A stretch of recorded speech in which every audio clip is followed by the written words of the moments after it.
I saw the meters being uprooted and thrown into the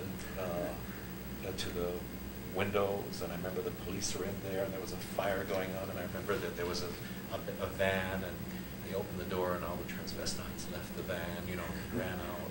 And the one thing I didn't remember was that if there were a lot of lesbians there, but I remember that it was a very angry crowd, and it was I got very uplifted by it.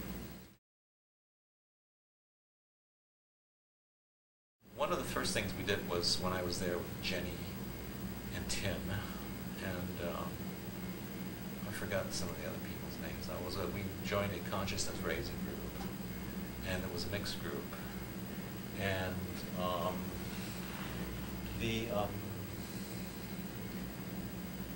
it went all right, except we had a good time, really. We met in different places. At that time I was living with that older guy in his big West Side apartment, and we had meetings there, and we had meetings wherever we other people's places, and we talked a lot, and it was a very supportive group. I liked that. There was dogma, I felt sometimes, none of us could ever do any wrong. We did a number of things, went in marches and things. I was never a leader to these things, but as you know, that structure began to disintegrate. But I went to a lot of activities, the dances every Saturday night down at the corner of 14th and 6th Avenue, was it? Right. Okay. And I had relationships, and I don't know if I'll mention names. There was a room reserved for women only that men could not enter because we would remind them of their oppression. And I didn't think that, I thought it was I thought the GLF was supposedly one of the most liberated places, and yet there was this oppression.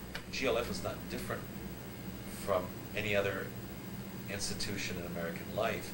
I think it's affected by values. I remember an incident with a white woman from the South who, when I joined her group, she told me that she told me right off that she was going to have a problem with me because I was Oriental, and Oriental men oppressed Oriental women more than any other males on earth did. and nobody came. I mean, I remember I was taken aback by what she said, and I retorted. But it wasn't a forceful retort. I didn't start something, but I noticed that nobody came to my defense in the group. And I don't know whether it's because they were shocked themselves or because they agreed or what. But she certainly had that. But I began wondering, why the hell is she in GLF if she has this kind of feelings? I think consciousness raising was excellent.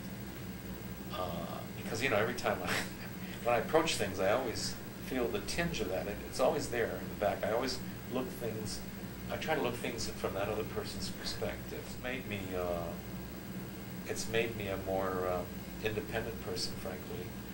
It hasn't made me an institutionalized person. It hasn't made me a party joiner. It hasn't made me. It's given me inner resources to have perspectives, multiple perspectives, to deal with a lot of things and to view things in a variety of ways. It's a very endearing, humanful, if I can make up that word, quality. But what happened to us?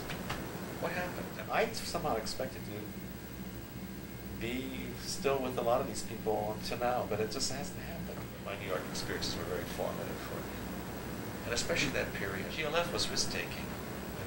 There is going to be a next great revolution that's going to be upturning, and it is going to have to do with one's sexuality, and it's going to come in all sorts of ways, but it's going to come through gay liberation again, in one way or another. And I imagine it will happen. I think it will happen. I don't know when, but it will happen.